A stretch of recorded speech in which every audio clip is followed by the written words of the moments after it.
Welcome back, guys. Welcome back. As you can see, we are back with another Animal Crossing New Horizons video. And guess what? I beat the game. No, not really. I don't think you ever really beat this game. But yeah, actually, let me state before I proceed that there are definitely spoilers in this video. So proceed at your own risk. If you don't want to be spoiled, I would suggest clicking away, but make sure you hit that like button before you leave. Now, joking aside, I did hit the end point, at least one of them, or probably the most important endpoint, and that is bringing Mr. KK Slider himself and putting on a concert.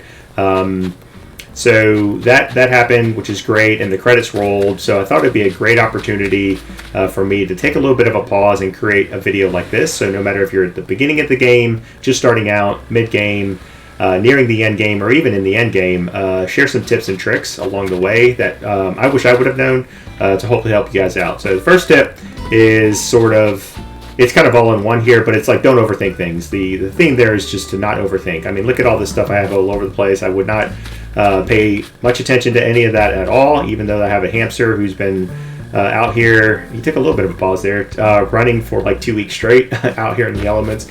Yeah, don't pay attention to this stuff. It's all going to change.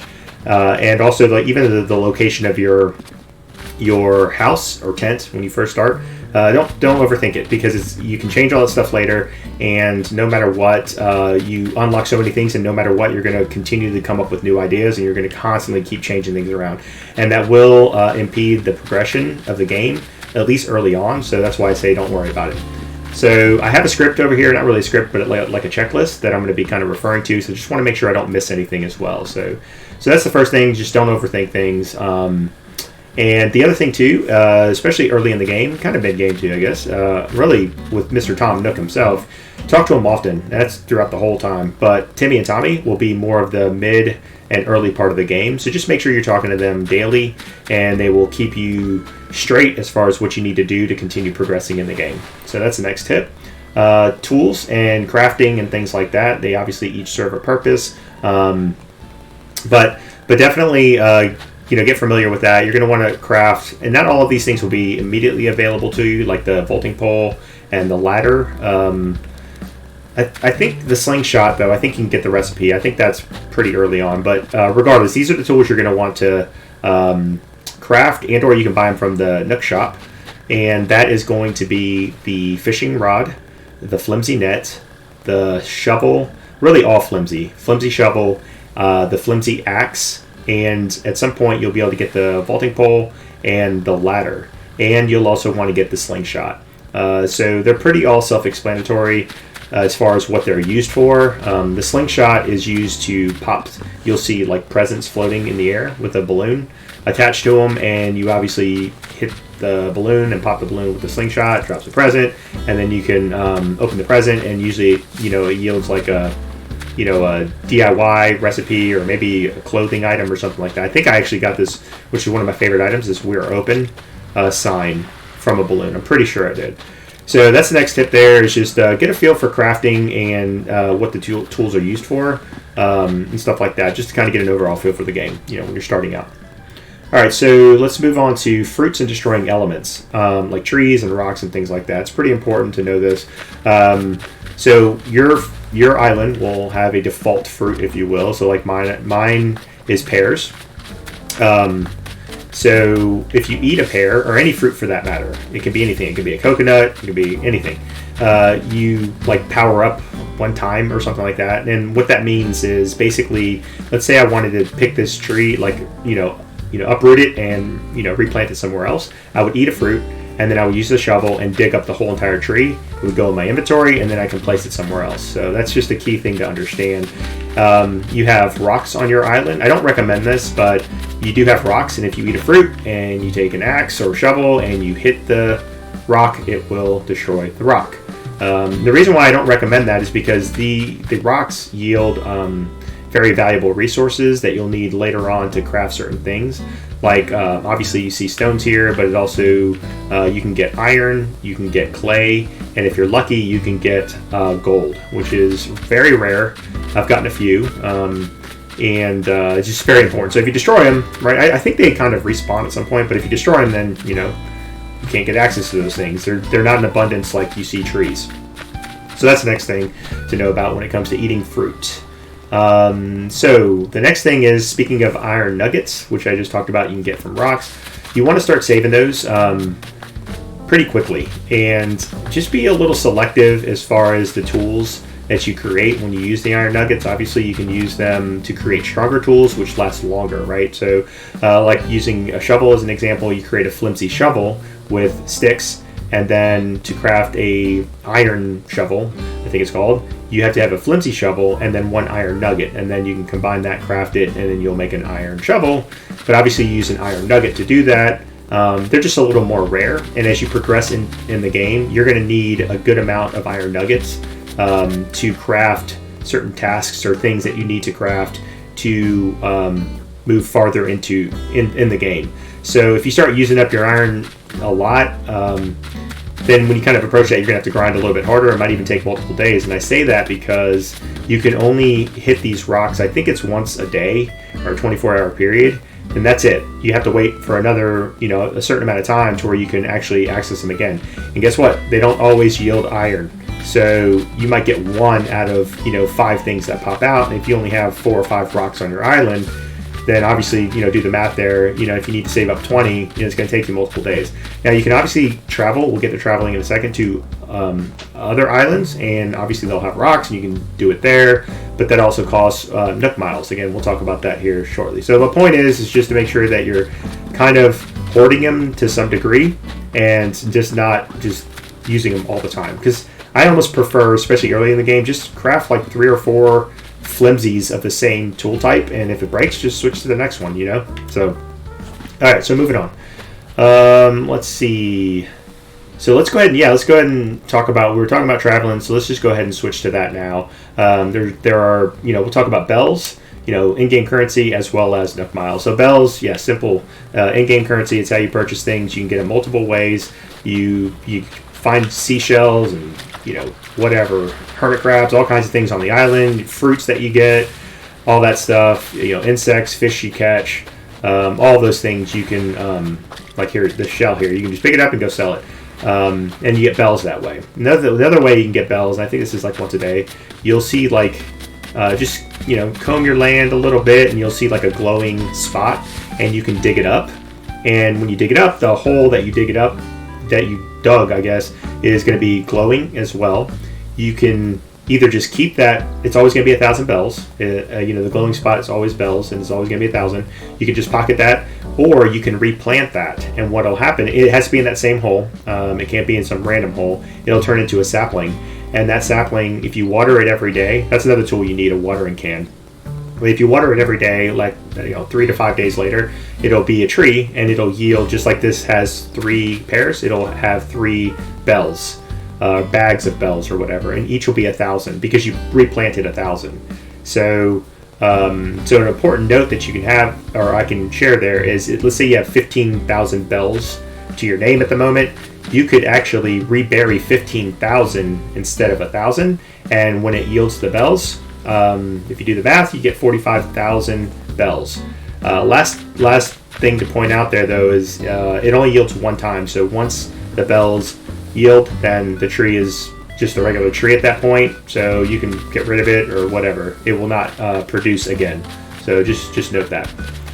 All right, yeah, the other thing too, Nook miles. So Nook miles they can be obtained multiple ways. Probably the main way is just performing a bunch of different tasks, like go catch bugs, or whatever. If you get bit by a bug, and DIY tools and making furniture, etc. So you will get as you can see right now, I have 9,000 plus. But you get Nook miles, and you use these. You can buy things as well as travel to islands. Now, so let's just go ahead and start, instead of talking about the buying things, let's just talk about traveling to islands using Nook miles. The other way, actually, before we get to that, to get Nook miles is you can access the ABD daily, consecutively, and eventually it caps out at 300, but you'll get 300 Nook miles every single day. So make sure you at least access the ABD at least once a day. All right, so let's talk about traveling to other islands. And in fact, there are 3 ways to travel. But we're going to stick with the free-to-play version. And what do I mean by that? I mean, You can travel to a friend's island if they're not on the same network, but that requires a Nintendo subscription. So I know not everyone has that. So we're just going to go ahead and focus on the other two ways that are free. One being local. So if you have a friend over or whatever, you can open up your gates. Here, you just go in there and say, I want visitors, and it opens up your gate. You can set a passcode, which even though it's your friend and they're there at your home or you guys are playing together, I would still recommend setting a passcode, because if there's people that are around you somewhere, maybe your neighbor or something, I don't know what the reach is there, but they could also join and come and steal things and stuff. So set a passcode, and they will also go to the Dodo Airlines, and they will say, I want to visit someone, and then they can enter in the passcode. They'll find you, enter the passcode, and they can visit your island. So that's one way to do it. The other way is to use Nook Miles. So you can go to Tom Nook and the ABD, and you can purchase a Nook Miles ticket, airline ticket. And it's 2,000 bells, and then with that, you can travel to a random island. So you just go here, say you want to travel, somewhere, and you can say, I want to use my ticket, and then you go to some random island. So those are the two ways to do it.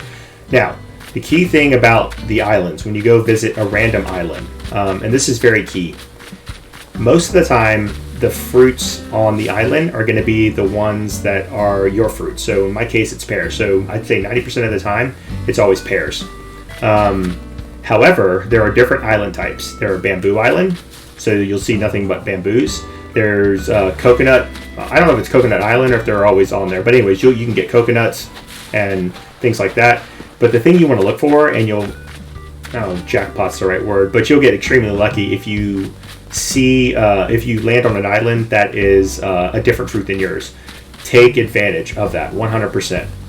So I've gotten apples and I've gotten cherries. So a lot of these trees, I've already picked them today and I've sold them, but a lot of these trees are cherry and apple trees. Now, when you bring back fruits that are different than your default fruit and you sell them, they sell for a lot. So I'll say this, that I have probably 20 to 25 trees that are cherries and apples, and when I pick them all and everything, I get almost 60,000 bells when I sell them. So when you go to an island, if it is a different fruit, you want to make sure that you pick all the fruits and you eat a fruit before you dig, but so that way you can pick the whole tree up. But definitely uproot the tree and bring it home with you and replant them here. You can also replant fruit itself, so that's another way to do it, but you have to water it. It's only a sapling as opposed to bringing the whole tree, and it immediately is the tree.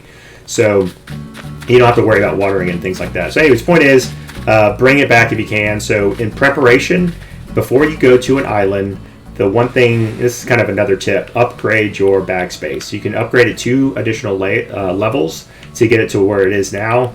100% do it, and do it as quickly as you can. I don't know exactly when it unlocks, but do it. But yeah, you only want to go with, like, say, an iron axe, maybe a couple of iron axes, a couple of iron shovels, things like that, and a net, and have everything else cleared out, right? Put it in storage or something like that. It is very important, because if you do land on an island that is unique, you want to be able to bring back as much of that as you possibly can. Also, too, if you have friends that are that have a different fruit, just visit their island, and you can go ahead and take some of theirs, and you can give them some of yours, right? Trade off a little bit, and it's just hugely beneficial. Also, too, one more thing to note before we move on about islands is there are other types like Gold Island, where it's just gold, which is kind of cool. I don't know if it's, I don't know. I don't really prefer it. I just feel like, gold, or as in bells, really. But I don't know if I really prefer that so much. Right now, I'm missing oranges, and I think there's one other fruit, or maybe I have them. I know I definitely need oranges, so I'm hoping that I actually get that next. But so just keep in mind, again, if you're trying to uproot something, or destroy something or whatever, just make sure you eat a fruit before you do it. Otherwise, it's not going to do anything. So, all right, moving on. So yeah, actually moving on, but still on the subject about going to a different island, you want to make sure you're inviting, especially earlier on, it might be mid-game, actually, when Tom Nook starts talking to you about we need more islanders or neighbors on your island. So when you travel to a random island, it's most likely there will be a islander that's just kind of like wandering around, things like that. So just make sure you talk to them. and you'll have to talk to them twice. And on the second conversation, you'll have an option to actually invite them to move into your island. So you'll want to do that. I think you have to do maybe 3, 4, or 5 of those, and then you'll progress on to the next stages of the game. But after you invite them, you then come back home, and then you will basically go talk to Tom Nook, and he sort of facilitates that, talks to you a little bit about it. He'll organize the new person moving in and give you a construction site, building site or something like that for where that new islander's home will be, so you get to go place it wherever you want. So that's the only job you have. And this is one here. If you cross over here, you can see all these are different islanders that I've invited to my island. So a couple of them, there's a couple of tasks here where you'll have to, it takes a little bit of time. This kind of goes back to what I was telling you about, like saving your iron nuggets.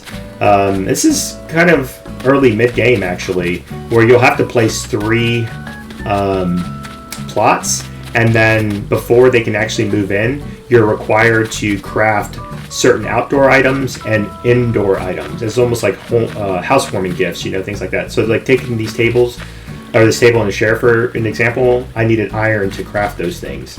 So I had to kind of, kind of grind for it a little bit. And in my mind, I was kind of like, man, you know what? I wish I didn't actually, craft that second iron shovel, because I wanted to start to stock up on those, Oh, too bad I don't have a slingshot. That's an example of a balloon you can pop with a slingshot. Anyway, so that's an example again of how you want to save the iron nuggets, as the tip I shared earlier. Alright, so I already talked about burying the bells. Now, okay, let's talk about the museum. Not too much to say there, but eventually you'll meet Mr. Blathers, and he is a very smart owl, and he is the one who will eventually create a museum. And by now you probably know that you'll see like little like star-looking, I don't even know what to call those things, like markers or something for stuff you can dig up. And some of those things are going to be fossils. So you can take those fossils to Mr. Blathers and basically talk to him and say, hey, I need you to assess these fossils. He'll tell you what they are. And if he doesn't have them already, he'll ask you to donate them. You don't have to, but I currently do. I donate everything. I'm really trying to build up this museum. So you can also donate fish, insects, bugs, fossils, like I said, etc. So that's cool. One other thing about that is as you approach nearing the end part of the game, you'll talk to Isabel, who again, Isabel is sort of comes on the scene later in the game and is is Tom Nook's co-worker. She'll basically tell you, I think it's her, it might be Tom Nook, says, oh, there's some strange guy walking around your island, you should go talk to him. But basically what you do is you go buy a painting from him, and then you can come and share that with Mr. Blathers, and he will now upgrade your museum to include not only the stuff that I had mentioned before, but an art gallery. So that's something else to kind of keep in mind. All right, so last but certainly not least is Mr. KK Slider himself. I mean, that is the goal. So you'll know that, and actually, let me talk a little bit about when you want to start saving your Nook miles and start banking them, where you'll do less island hopping or whatever and more hoarding the Nook miles, because it's kind of important after the concert. So when you're about 90% of the way done with the game, and you'll know that by Isabel, she'll be in the game obviously, and she'll start talking to you about the appearance of your island and how you probably should clean things up and whatever, because you're trying to get to a certain star rating. Out of a 5-star scale, you have to at least hit 3, and then once you hit 3, Tom Nook will start to facilitate bringing on KK Slider to put on the concert, which again is sort of that end game piece right before the credits roll. But you'll know you're 90% of the way when she starts talking to you about that. So at that point, you want to start not using your Nook miles as much, and I would recommend trying to save up at least 18,000. You can go a little bit less than that. At a minimum, you want 12,000. And the reason for that is after the concert is done, which is a super cool concert, by the way, after the concert is over, you will have the ability to unlock the Island Designer, which is huge, right? Because that is, now you have the capability of digging ponds, making rivers, making waterfalls, building cliffs, destroying cliffs. I mean, you name it, right? That's when your imagination can really start to take flight. But with that, though, you need it's 6,000 each. But to be able to do ponds and cliffs and things like that, you need a total of 12,000 Nook miles to buy those. I think they're called permits or something like that, to buy those permits to make them available to you so you can start doing them. That's why I'm saying, like, so once Isabel starts talking to you about that, or maybe you can even start as early as once Isabel joins the game. I almost want to say that's probably the wiser spot, because by that point, outside of wanting to get different fruits and whatever, you don't really need to travel to different islands. Now there are reasons to travel to different islands for sure, and but I think for my point is you're going to get to a point when you're going to progress to the game where you're basically done in the fact of after the concert, and you're going to want to be able to make rivers and all that kind of stuff that I just mentioned. So if you only have like 4,000 Nook miles, it's gonna take you a while probably, because by that point too, all the tasks that you've done are gonna take a lot longer. So it's just getting Nook miles is not gonna be as easy. So, and what I was kind of saying before is you always want to travel different islands, right? For getting different fruit types and things like that. And another example is using tarantulas here as an example. They're going away, by the way, so that's another thing to keep in mind, that throughout the year, as months change, seasons change, I guess, different things come and go. So tarantulas, I believe, are going away next month at the time of this video, so that would be May sometime. And I don't know if this is exactly next, but I know that sharks are coming up. So you'll be able to, like, currently you can't fish for sharks, but you will be able to. So anyways, my point is you can actually go to an island, like I said before, it could be, Money Island or whatever. But there's also one called Tarantula Island, and when you go there, it yields a lot more tarantulas, spawns a lot more tarantulas. But when you go there, you have to do a lot of things to kind of clean up the area and stuff like that, because to get a lot more tarantulas to spawn, you have to remove trees and stumps and rocks, weeds, flowers, all of those things. And the reason is because butterflies and insects and bugs, all of those things will spawn more as well, and sort of water down the amount of tarantula spawns that actually show. Now, I've never been to a tarantula island, so I don't know if it just only spawns tarantulas the whole time. That would be really, really cool. But if it doesn't, if you just go to some random island, it just looks like there's a variety of things. That's what you have to do. Clear out the land. So that way no insects will basically spawn. Nothing will spawn except for tarantulas.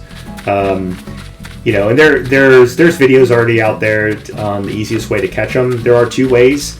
You can obviously dig an L shape, like, dig a hole here, like 5 deep, and go down with it. So it's sort of like this L. And once you see a tarantula, you can actually, he'll kind of like, jump out at you. If you move closer to him, he's going to try to run after you and attack you. So in this situation, you would want him to run after you, and you run to your little L-shaped thing. And once you kind of loop around to a certain point, he'll sort of get stuck, and he won't run away from you, but he'll kind of just keep circling. Like if he's on the inside of the L and you're on the outside, he'll just kind of keep circling like this, and you can just use your net and just catch him. The other way is, it's a little bit slower, is you can kind of walk up on him. You have the net, in hand. You walk up on him, he kind of just does his thing again, but then you stop. Then he'll go back down, and you move a little closer, and he does the same thing. So rinse and repeat, and eventually you'll get close enough to him to where he won't be attacking you, but he won't be moving, and then you can just use the net to catch him. So that one probably takes a little bit longer, but just, a little tip there on tarantulas. But again, they're going away. So yeah. So I guess, one other thing too is turnips. So as you progress in the game, sort of like the black market, I feel like, when you progress every Sunday, I think it's Sunday. Is it Saturday or Sunday? It's one of those 2 days. I want to say it's Sunday.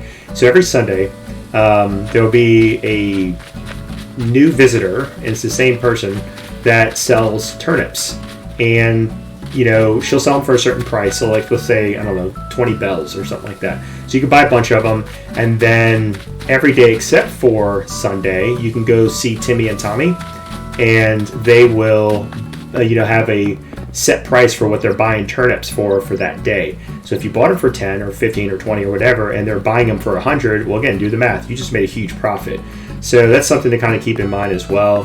But yeah, anyways, I'm going to go ahead and wrap up the video with, there's so many tips and stuff that I could share, but I'm going to go ahead and wrap it up with just some high level stuff. I'm not going to go into any granular detail here, but just kind of reiterate a few things and, kind of share some of these other random tips. So as I said before, just make sure you upgrade your bag.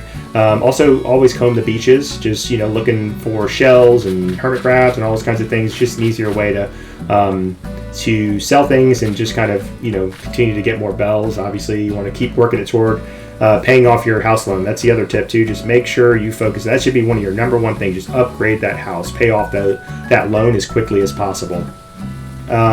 Also, make sure you're accessing the ABD every single day. Make sure you're consistent with that. If you're going to go fishing, I recommend crafting bait and using it and fishing off of the pier. It's usually to the left or the right of your island. It does vary from island to island.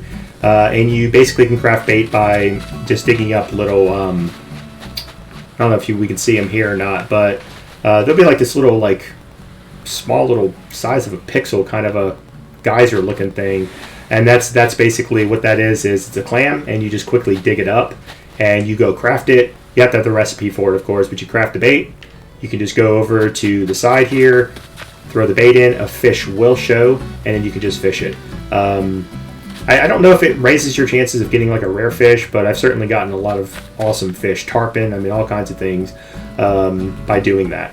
So yeah, and there's different size fishes as well, and typically the larger size fish, the largest size, you're going to get the best fish, I guess. But each one, right, small, tiny, to medium, and all that, they're all unique fish, and at some point you need to catch them all anyway. So. All right, yeah, and also too, a handful of times, just be on the lookout. You'll probably see some random islanders just kind of strangers, really, actually, wandering around your island. Just go talk to them. A lot of times they'll have some fun tasks for you to do, and one might be like, oh, go, I'm a bug person. Go catch all these bugs, and if you catch this specific kind, I'll give you 5 times the amount, something like that. So be on the lookout for that. I already talked about working hard to pay off your house loans. And I already talked about the whole island designer piece.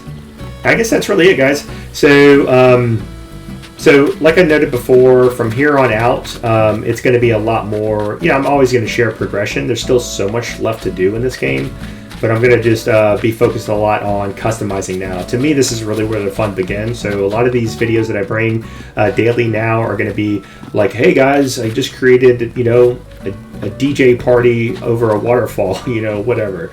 I'm going to do something like that. So I hope you guys enjoyed, and if you do like this content, please consider subscribing, sharing, liking, all of the above. And also too, I do live stream on Twitch as well. So if you want, find me out there. Just search Dougie D Gaming YT out there on Twitch. The only one out there should definitely be able to find me. Just drop me a follow.